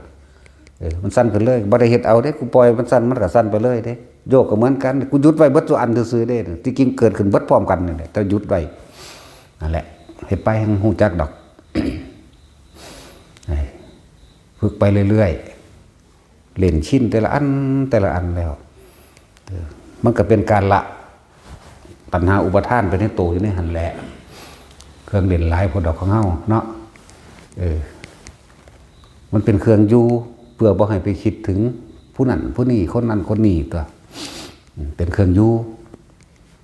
เป็นเรือนหาธรรมก็ว่าเป็นเรือนแห่งใจของเฮาก็ว่าเฮาบ่จักเครื่องอยู่หรอกถ้าบ่อธิบายเพิ่มเติมคนตะกี้ที่บ่ทันได้ฝึกคำว่าเครื่องอยู่นี่อยู่กับลูกนั่นแหละเป็นเครื่องอยู่เขาที่บ้านนี่อยู่กับลูกอยู่กับหลานอยู่กับไร่อ้อยไร่มันสวนยางปลูกผักอยู่กับการหาเงินหาทองอยู่กับการขายของอยู่กับคิดถึงผู้นั้นคิดถึงผู้นี้นี่แหละเอิ้นว่าเครื่องอยู่เขาก็อาศัยกิเลสตัณหาเลยเป็นเครื่องอยู่เขามื้อนี้สิเอาผักไปส่งผู้นั้นสิเอาเนื้อไปส่งผู้นี้มื้อนี้สิไปหาปลาหม่องหันหม่องนี้พวกผู้หญิงก็สิไปปลูกผักสิไปฮดนั่นหม่องหันหม่องนี้นั่นเป็นเครื่องอยู่เขาอยู่กับกิเลสแต่ของเฮาคืออยู่ในตนแต่ใจว่าคำว่าอยู่ในตนอยู่กับอาการปีติอย่างใดอย่างหนึ่งอยู่ในกายแห่งตนนั่นแหละกายเวทนาจิตเวทนากายย่าหนีออกจากกายยึดกายเข้าไว้ยึดก็ยึดความรู้สึกบ่แม่นยึดในลักษณะว่าบ่ตายเด้เข้าใจว่าล่ะยึดความรู้สึกที่มันอยู่ในกายนี่เอาไว้มันน่วงหน้าผากก็ช่างน่วงบนหัวก็ตามระวังทำกลางอกก็ช่างหรือบางที่มีแสงสว่างก็จับแสงสว่างไปตามเลยกลางวันก็ได้กลางคืนก็ดีได้ทั้งเบิดอย่างว่านี่อันนี้มากกูจับอันนี้ไว้เข้าใจว่านี่บ่แม่นเอามือจับเด้ เอาจิตจับพุ่นเด้ส่งแซ่ไว้จังว่าส่งไว้แซ่ไว้จังซั่นแหละนั่นแหละความรู้สึกโยกจริงๆเฮาปล่อยให้โยกมันก็โยกเลยแต่ว่าใส่ความรู้สึกหยุดมันไว้เข้าใจบ่นี่ปล่อยให้ลอยมันก็ลอยปล่อยให้โยกมันก็โยก คนลุกคนพ้องสุดยอดก็ได้อิ่มเอิบทุกดินตันใจนี่ก็ได้แต่ทุกอย่างนี่ตอนนี้อยู่ในระดับอยู่กลางๆมันถ้าจะใส่อันใดอันหนึ่งดึงมาใส่เลยความชำนาญจะความชำนาญบอกดึงเข้ามาดึงแค่นึกถึงอาการนั้นปุ๊บก็เป็นได้เลยจากว่าล่ะฝึกไปเรื่อยเล่นไปเรื่อยพวกกระดาษออกจากผ้าผู้ใดเฮ็ดยังบ้านออกก็เฮ็ดไปเล่นไปอันนี้บ่ได้ก็เฮ็ดอีกอย่างนึงอันนี้บ่ได้ก็เฮ็ดอีกอย่างนึงนะล้วนแล้วแต่เป็นการฝึกจิตให้ตั้งมั่นทั้งเบิดล้วนแล้วแต่เป็นกุศโลบายในการที่จะละกิเลสประหารกิเลสทั้งเบิดบ่ได้เฮ็ดเพื่อลาภสักการะบ่ได้เฮ็ดเพื่อจะถามราศักดิ์อีหยังบ่ได้เฮ็ดเพื่อสิล้มล้างอีหยังแต่ว่าคุ้มนิ้นต้นมันได้มึงได้กูจะบังคับมึงไปแต่มันผิดกูสิผิดเองกูรับผิดชอบจากว่าล่ะเนาะไม่พระพุทธเจ้าผมก็ยังสั่งพระอันสุมาณะสามเณรสุมาณะแปลวน้ำยุสะอนุดาตได้ตัวเนาะเพิ่นคือหามอยู่เพิ่นคือสั่งเนาะคือสั่งให้พระโมคคัลลาปราบพญานันโทปนันทนาคราชน้อยบ่ล่ะแม้กระทั่งสั่งพนากิจภาษาคละเอาแสดงให้เต็มที่เลยแสดงก็จนว่าเบิดนั่นสิแสดงเอาไปเอามาเบื่อแสดงอย่างนี้เขาป้าซ้ำทั้งสี่ได้ล่ะอะไรจะคันสิว่าเฮาอวดเฮาก็เลยต้องอ่างแมงเลยนะเนาะกูมีเงินไผเด้ เฮ็ดไปมันนึงมีพวกกระเซาะกระแทะเข้ามานะเฮ็ดบ่เป็นดอกพวกแซะเข้ามานั่นนะแม่นบ่แท็กซี่เฮ็ดเป็นมันเว้าเด้คนบ่ถึงกันมันบ่คนบ่ทันได้ฮู้นั่นเว้าเด้แต่คนฮู้เขาบ่เว้าเด้นั่นแหละระวังบ่ได้เงินผู้ใดเด้อนะเพราะว่าอยากให้พวกนี้พิสูจน์คนที่เขามาฝึกอยู่ในนี่ต้องพิสูจน์ตนเองให้ได้อยากให้เฮ็ดเอาเองให้มันเป็นเลยจะไปเสือไผพวกดูดวงมันนั่นการคืบพระบ่แม่นคืบพระเดี๋ยวต้องตั้งไหมเฮาทดสอบกำลังจิตของเฮาว่าเฮาสามารถมีกำลังจิตขนาดใดในการปกป้องก็ได้ก็เลยต้องมีวิธีการอธิษฐานจิตใส่ก้อนหินเอาจับก้อนหินมาปั๊บนี่อันนี้เว้าอยู่นี่คนที่บ่เคยเฮ็ดหรือบ่ฮู้จักดอกขนาดมาให้เฮาเฮ็ดให้เบิ่งอยู่เดี๋ยวนี้ก็ยังบ่จักนอกจากตัวเองเฮ็ดเป็นเข้าใจว่าล่ะคืบนี่มีกระดูกอยู่ข้างกระดูกสุดอยู่นี่คืบไปนี่1คืบ2ปึ๊บมันจะตรงกันเป๊ะเห็นบ่นี่นิ้วมือนี่เอานิ้วกลางนี่คืบไปยามใดมันก็ตรงเป๊ะถ้าเอาของใส่ไว้ในนี่หรือเอาไว้คอ2ก็ได้คอ3ก็ได้นี่ได้ทั้งนั้นแหละแล้วแต่เฮ็ดให้เบิ่งมันก็สิว่าเฮาเฮ็ดเอาเฮาถอยหน้าถอยหลังมันบ่ถ้าตัวมันเฮ็ดเอาเองเป็นนั่นมันสิบ่มีฮอดคำอธิบายแม่นบ่ล่ะนั่นแหละให้มาฝึกเอาเองเป็นล้วนแล้วแต่เป็นการทรงชาติเจริญชาติทั้งเบิดนั่นแหละอาศัยสิ่งนี่เป็นเครื่องอยู่เป็นเครื่องเล่นเป็นความอัศจรรย์หลายอย่างเด้เนาะพิสูจน์เอาตัวที่เว้านี่เว้ามาท้าทายเชิญท่านเข้ามาดูเองเถิดเด้นี่จักบ่ล่ะเชิญท่านเข้ามาดูเองเถิดเชิญท่านเข้ามาฝึกเองเถิดเชิญท่านเข้ามาพิสูจน์แล้วกับด้วยตัวเองของพวกท่านทั้งหลายเถิดเด้นี่ว่าเฮาสอนได้เฮ็ดได้แต่ว่าเฮาบอกอยู่ทั้งนอกพี่นั่งบอกกันเอาเฮ็ดแบบนี้แต่มันเป็นได้เอาพวกเจ้าสิอธิบายว่าจังไดเนาะนั่นแหละที่เว้านี่คือท้าทายว่าเชิญพวกท่านมาดูเองเถิดเด้นี่แล้วบ่แม่นเฮาว่าดีๆเด็ดๆจังดอกภาษาของเล่นของกานี่แหละเนาะหันคนว่าอัศจรรย์หลายของเล่นยิ่งกว่านี้อีกก็มีแต่สิเฮ็ดกระดาษออกจากผ้ากับว่ามันเป็น10 มือบ่ใช่แสงออกมันสั้นแล้วทุกคนพิสูจน์ได้เบิดตัวเฮ็ดได้เสมอกันในอย่างไรนะครับหลายอันหลายอย่างที่แนะนำให้เป็นเครื่องอยู่มันจังบ่เหงาเนาะ จังบ่เหงาคือพระคือก้อนหินอธิษฐานจิตตัวเองลงไปถ้าอธิษฐานบ่เป็นก็ใส่คำบริกรรมนะโมพุทธัสสะใส่ก้อนหินแล้วข้างไว้แล้วก็คือไปหรือผู้ใดสิว่านะมัตถุพุทธนังนะมัตถุโพธิยานะโมพุทธังนะโมวิตุยาข้างไว้เข้าใจบ่นี่อันนี้ เฮาเฮ็ดบ่เป็นซื่อๆเด้เล่นบอกว่าให้ใช้คำบริกรรมหรือคำคาถาเข้าใจบ่นี่คำว่าคาถาแต่บ่แม่นว่าไปขังเลยมันขังมันเกิดสำเร็จได้นี่เกิดฤทธิ์เป็นสำเร็จได้นี่คือกำลังจิตของเฮาเองจักบ่นี่มันใช้ประโยชน์หยังถ้าคนทรงชาติเป็นกลางอยู่ตลอดเพียงคนเฮานึกถึงเฮาซื่อๆนี่มันเชื่อมกันเข้าใจบ่นี่เหมือนกับคนโทรมาหาเฮานั่นแหละโทรศัพท์มาหาปุ๊บเกิดเรื่องร้ายหรือดียังก็ว่าไปนะสิ่งที่เฮาอธิษฐานจิตไว้นี่มันสิพุ่งไปเองเข้าใจบัดนี้เอาเทียบเอาง่ายๆคือจังเฮาเห็นเขากำลังสิเอาค้อนฟาดกันนี่อยากว่าเฮานึกให้ตัวนั้นไม่เคลื่อนที่ไปได้ก็ได้เข้าใจบัดนี้หรืออย่างเช่นปฏิเว้าเรื่องนิทานเก่าพอได้เปรียบเทียบเพราะว่ามันมีในบันทึกอยู่พระพุทธเจ้าเฮานี่สิมาเยี่ยมลูกสาวเพิ่นนี่หมายถึงลูกศิษย์เพิ่นนั่นแหละเป็นพระโสดาบันแต่ว่าผัวนี่เป็นนายพรานเข้าใจว่าผู้นี้มีหน้าที่ออกไปหาอยู่หากินเขาก็ไปจับกระแตกระลอกไปจับกระต่ายหรือหาของปลาเพราะเด่นแต่ผู้เมียเป็นโสดาบันบ่ขาเด้ผัวต้องขามาตะปาจังมาเห็ดจังคั่วเข้าใจเบิ่นมื้อนึงพุทธเจ้าว่าผู้เมียนี่คือสิอธิบายเรื่องนั้นเรื่องนี้ให้ผัวข้อเข้าใจแล้วล่ะพอสิโปรดได้ดอกมั้งนะเพิ่นก็เลยมาเมื่อนั้นเพิ่นก็เลยปล่อยสัตว์ที่มันติดในบ่วงในแหวเขานั่นน่ะปล่อยออกแล้วเพิ่นบ่วงนะนายพรานนี่ก็มาตีอย่างมาเรื่อยๆมาเห็นดัดก็บอกกันทีแรกเพิ่นก็บอกว่านายพรานสัตว์ของท่าน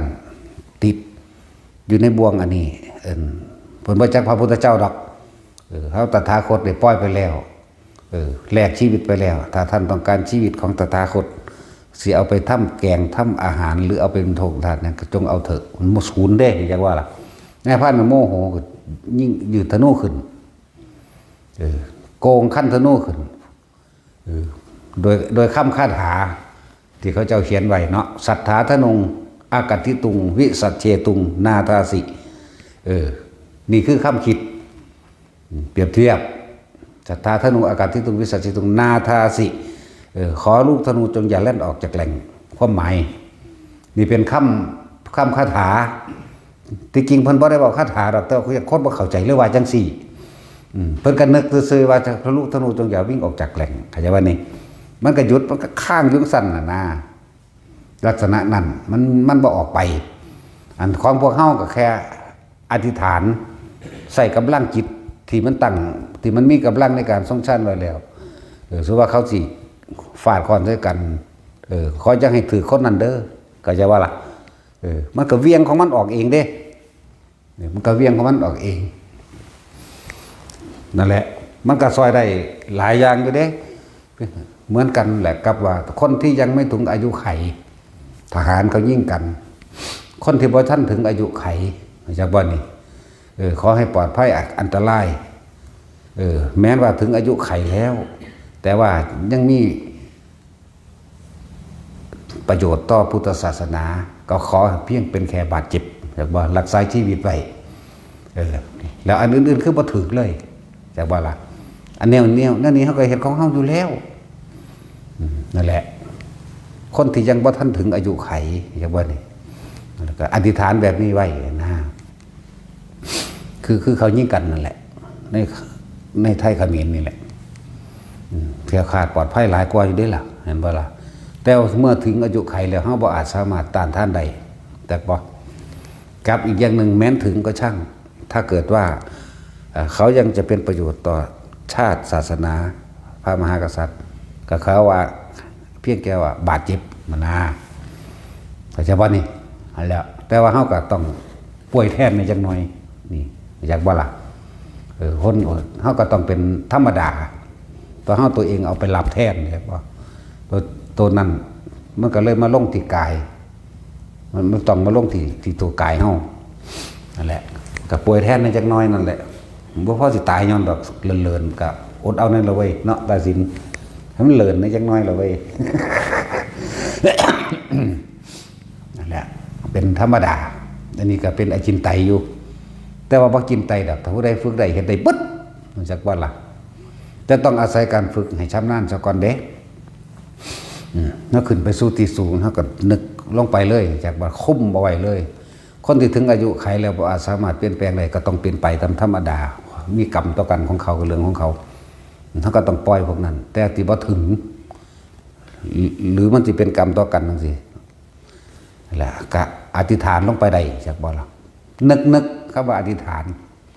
บ่เป็นตะขังพดคำว่าอธิษฐานนี่เนาะนึกคลุ้มไปซื่อๆมันก็ปกป้องของมันเองนะนั่นแหละหลายอย่างมันเฮ็ดได้อยู่ได้ล่ะ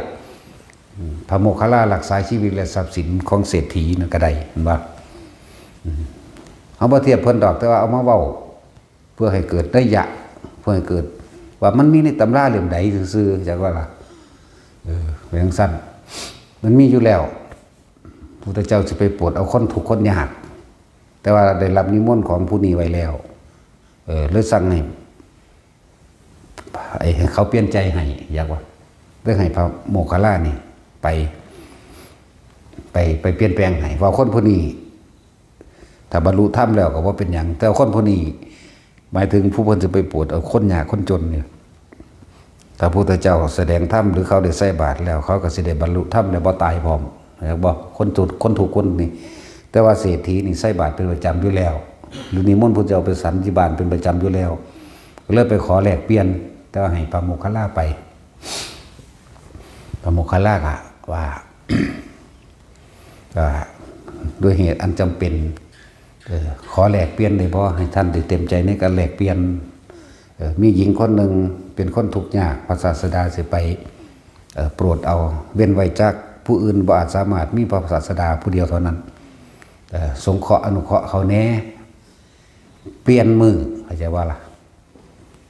มืออื่นนี่เจ้าเอามือฮื้อซะเพราะของเจ้ากับมืออื่นนั่นแหละเดี๋ยวพรุ่งนี้พระศาสดาไปสงเคราะห์กับหญิงคนหนึ่งอันเป็นคนทุกข์ยากลำบากของท่านจงเปลี่ยนใจเป็นพรุ่งนี้ได้ไหม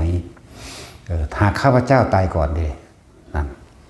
จะทำเช่นไรพระโมคคัลลาบอกว่าเรื่องการรับประกันชีวิตเราพระโมคคัลลาจักรับรองให้ไม่ให้ตายในพรุ่งนี้หากสมบัติของข้าพเจ้าถูกแผ่นดินถล่มหรือลมพัดไฟไหม้ข้าพเจ้าจะเอาอะไรไปนั่นก็เราจักเป็นผู้ปกป้องคุ้มครองให้เองเพิ่นรับรองให้มีสิ่งหนึ่งที่เรารับรองไม่ได้คือท่านคือศรัทธาท่านเองอันนี้มันบ่แม่นแนวบังคับกันใดเข้าใจบ่ล่ะชีวิตเพิ่นก็ปกป้องให้ได้บ่ให้ตายในมื้ออื่นมื้อฮื้อนั่นได้ทรัพย์สมบัติเพิ่นก็ปกป้องให้ได้บ่ให้ชิบหายโดยไฟโดยน้ำโดยลมโดยโจรโดยทุกอย่างแผ่นดินถล่มหรือสัตว์เดรัจฉานอันเป็นยักษ์เป็นนาคลักไปหรืออันเป็นทั้งมนุษย์และอมนุษย์ไม่อาจสามารถที่จะนำไปได้เข้าใจบ่ล่ะพระโมคคัลลาเพิ่นรับรองให้เพิ่นปกป้องแนวใดก็ปกป้องแนวนี้แหละแนวเว้าอยู่ฟังอยู่เดี๋ยวนี้แหละจักบ่ล่ะนั่นแหละเพิ่นก็ปกป้องให้แต่ว่าเราไม่อาจสามารถปกป้องศรัทธาของตัวท่านได้ศรัทธาท่านต้องรักษาด้วยตัวท่านเองเศรษฐีก็เลยบอกว่าถ้างั้นเราจะรักษาและปกป้องศรัทธาตัวเราเองขอนิมนต์พระโมคคัลลาคือเพิ่นอนุญาตแล้วหมายถึง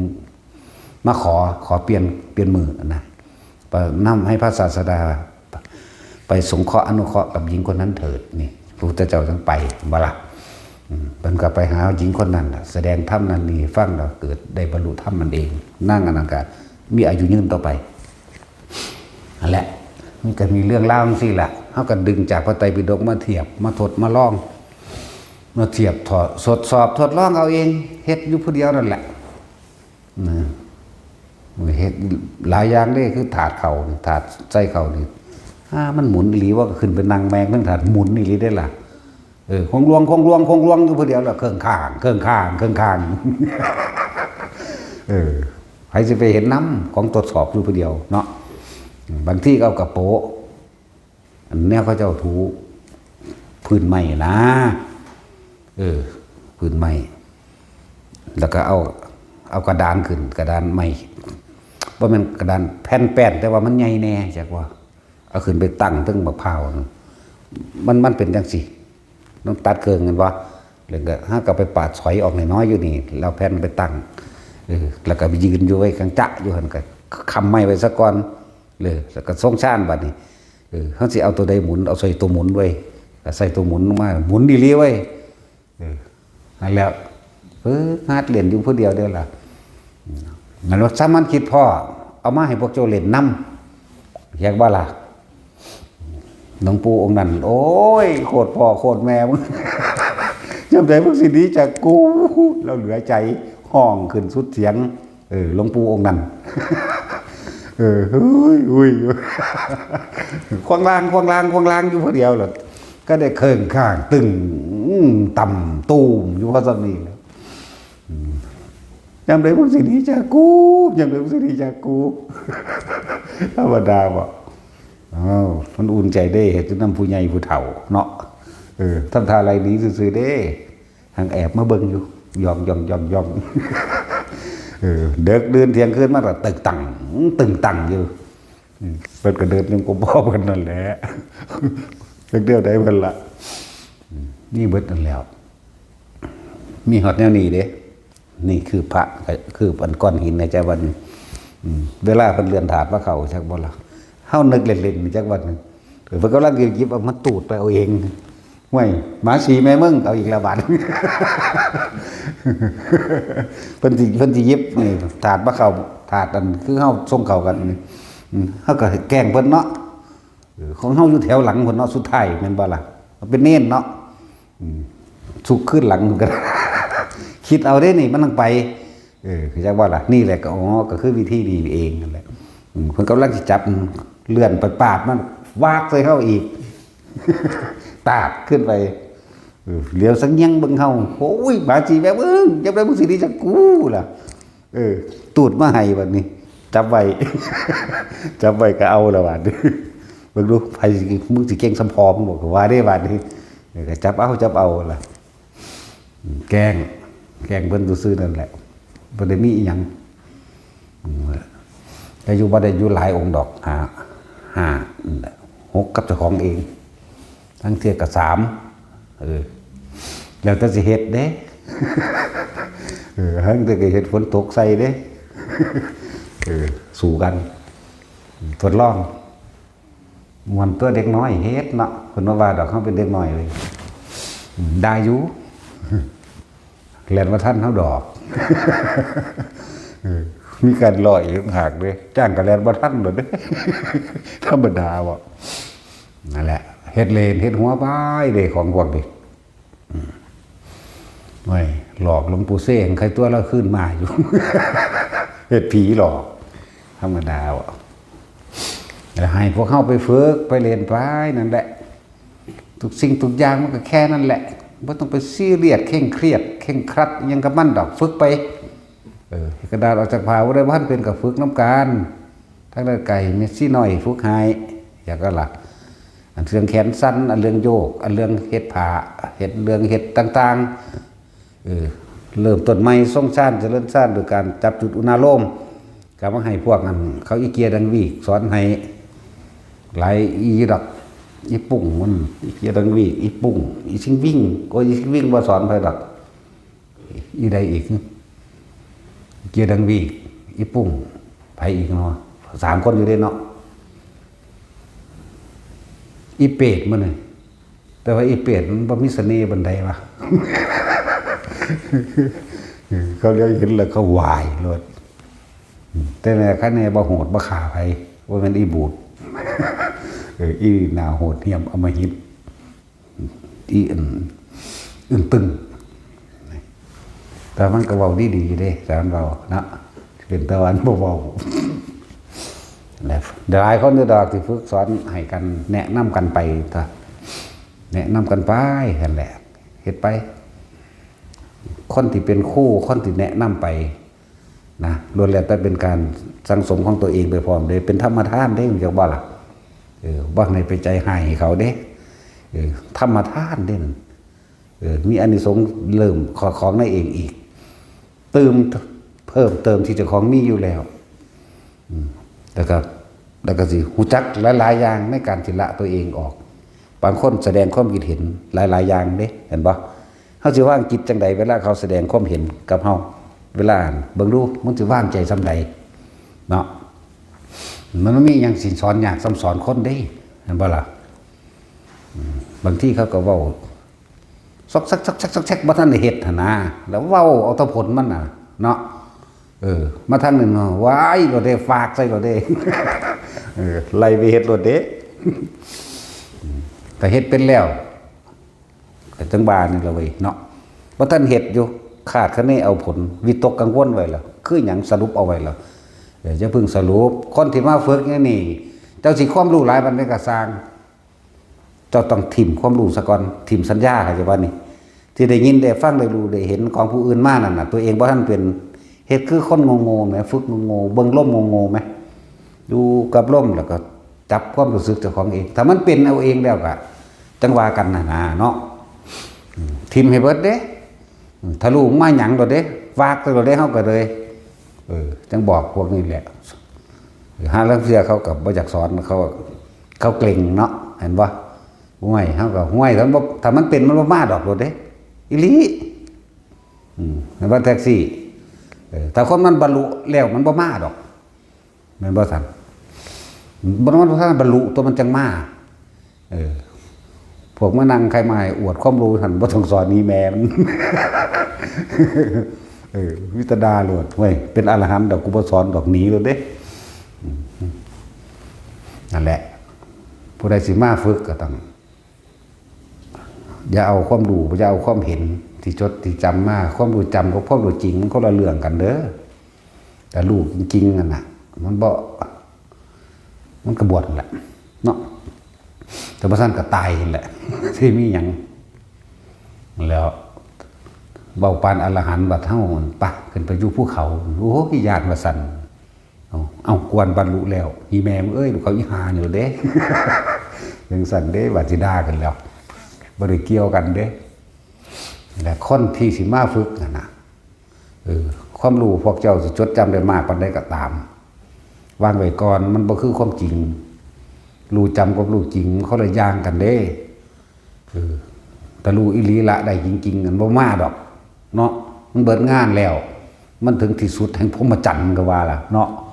ทั้งสั้นก็แบบมากอะเต็มใจให้เขาแนะในระเบิดเนาะเรียกว่าทิมให้เบิดสะกอนสิ่งทั้งหลายเหล่านั้นแล้วก็มาฝึกเอาแล้วมันมีอย่างอีกคือก้อนหินก็รู้แล้วบอกแล้วเนาะอาการปิติทั้งหาเอามาใส่ประโยชน์ต่างๆก็บอกยังแต่มาฝึกเอาล่ะผู้ใดก็ดี กับพวกที่อยู่เมืองนอกแต่เหตุว่าท่านเป็นกะทองนมัตถุพุทธนังนมัตถุโพธิยาเอาไว้สงครามเริ่มแล้วเด้จริงๆมันเริ่มมานานแล้วเขาก็เตือนมานานแล้วแต่ว่าบัดนี้ยานนิวเคลียร์มันจักว่าตัวอื่นๆน่ะพ่อกับบ่ท่านได้มีผู้ใดเป็นอีหยังดอกที่เขาฟังเขาปฏิบัติตามอยู่เห็นบ่ล่ะบางคนก็ทรงชาติอุณาโลมเป็นบางคนก็เขาชูความว่างเป็นมันมีหลายแบบอยู่แต่ผู้ว่าท่านนี่เป็นกระทองนมัตถุพุทธนังเอาไว้อยากว่าล่ะสมัยนี้เอิ้นว่าคาถาลงทุ่งท่องที่หลวงปู่หมันเพิ่นเอามาว่ากันไว้ที่จริงมันมีมานานแล้วบ่แม่นคาถาไผทั้งนั้นเป็นคำความเคารพน้อมพระพุทธเจ้าซึ่งมีมาหลายล้านพระพุทธเจ้าแล้วนี่บอกต้นเหตุมาจริงๆก็เลยแต่ว่าสิบอกที่สุดมันก็บอกว่าได้พอมีมานานแล้วทำความเคารพน้อมพระเจ้าไว้นะมัตถุพุทธนังนะมัตถุโพธิญาณนะโมวิมุตตนังนะโมวิมุตติญาณเนี่ยทองอันนี้ไว้ทุกมือนะมันก็เลยเกิดกลายเป็นช่องชาติอีกดอกมันจะเกิดกลายเป็นว่าห้าวระลึกนึกถึงค่ำนี่เกิดมื้อนี้ก็เว้ายามแรงก็เว้าตอนเที่ยงก็เว้านี่เห็นบ่ล่ะส่งแบบใดวิตกก็หมายถึงว่าทองค่ำนะมัตถุพุทธนังนี่อยากบ่ล่ะคิดถึงย่ำใดก็ว่ากูยังทองแล้วเว้ยมื้อนี้ทองอีกก็หน้ามันก็เกิดได้เป็นปฐมชาติเองดอกเดี๋ยวมันก็มีปิติเกิดขึ้นดอกนะหลายอย่างอยู่เด้ไอ้ปิติมันเกิดขึ้นแต่เฮาบ่ทันอธิบายซื่ออธิบายจังน้อยคือคนมาเห็นหลวงพ่อปุ๊บนี่ให้ขึ้นโลดอยากว่าล่ะ มันเป็นอย่างที่เป็นทางสั่นนั่นแหละคณิกาปีติปีติเกิดขึ้นเลยเด้บางสิบอกว่าได้คิดว่าออกเป็นชาติสองเลยเด้นั่นจากบ่ละอึ้งยุหันบอกว่าได้ที่แรกมีคำถามหลายๆอย่างคิดมาไว้ไม่เห็นซื่อๆน้ำกาดซื้ออื่นเกิดโลดนั่นแหละคณิกาปีติชั้นสองเลยอย่าว่านี่แล้วปีติเกิดขึ้นเลยความคิดเกิดบ่ได้พวกนี้มันสิเว้าก็เว้ายังบ่ได้มันคาจุกอยู่ในข้อมันก็ให้โลดนั่นบ่หนังสั่นก็มีนะบางคนก็ขนลุกวือขึ้นไปพร้อมแล้วก็จุกอกให้พร้อมจังซี่นะเป็นปีติ2เป็นปีติ3ก็ล้วนแล้วแต่ว่าอยู่ในทุติยฌานทั้งเบิดนั่นแหละสื่อมันอันนั้นเบื้องโลดมันอิ่มมันปัสสธิมันผ่อนมันคลายออกได้จากว่าปัญหาที่สั่งสมสุมมาไว้ตั้งไว้ว่าสิมาถามเพิ่นแบบนั้นแบบนั้นพอตอนไม่เห็นเพิ่นเท่านั้นขนลุกขึ้นเสืออื่นขึ้นเลยมันปัสสธิแล้วจากว่ามันเป็นสมาธิแล้วมันตั้งมั่นแล้วนั่นแหละสี่ก็มีเห็นชั่วมือล่ะมื้อนี้ก็หลายคนอยู่ด้วยล่ะเนาะที่เขาเป็นน่ะนะบ่ต้องไปตกใจว่าเขาย่านเขาว่าเจ้าของเป็นบ้าดอกทางคนกันไว้บ่ต้องกั้นปล่อยแมงเลยจักว่า ปล่อยโลดบ่ต้องกั้นปล่อยก้มอยู่กับนั่นแหละพอแต่คือมันตั้งคำถามไว้ตั้งแต่ตอนสิมามันทรงชาติเราเด้นั่นจากว่านี่มันตั้งคำถามไว้นั่นจิตใจมันจดจ่อสิได้เห็นเพิ่นบ่น้อเห็นบ่เพิ่นสิอยู่บ่น้ออุ้ยสาธุเด้อคอยได้เห็นเพิ่นคอยได้กราบไหว้เพิ่นเห็นบ่นี่แหละทรงมันวิตกวิจารณ์ไว้อยู่นั่นจากว่านี่เนี่ยบ่แม่นแต่ว่าสิรู้ลมอย่างเดียวเด้อันนั้นแบบนั้นก็ดีนี่จิตมันจ่อพอตะมาเห็นคนลุกวืดขึ้นกราบลงหรือบ่ทันกราบซ้ำให้หรอนั่นแล้วอาการปิติ2อย่างขึ้นแทรกซ้อนกันได้เลยบัดนี้ไม่บอกบ่ได้ก็มีมันเป็นยังบอกบ่ได้มันคิดบ่ออกอย่างว่าเพิ่นเรียนว่าปิติสุขเอกคตามีแต่ปิติอย่างเดียวเกิดขึ้นที่เว้าบ่ได้เพราะคิดบ่ออกเพราะว่ามันปัสสธิมามันผ่อนคลายปัญหาเบิดแล้วจิตมันผ่อนมันคลายเอาเองเด้ที่มันตั้งเอาไว้นี่มันคลายเอาเองแล้วบางคนมาฮอดว่าท่านได้ฝึกหัดยังสงบล่ะเป็นสมาธิแล้วก็มีเข้าใจว่าล่ะแล้วมันเลยเป็นตามาอยู่เด้เนาะเอาสัมปทาน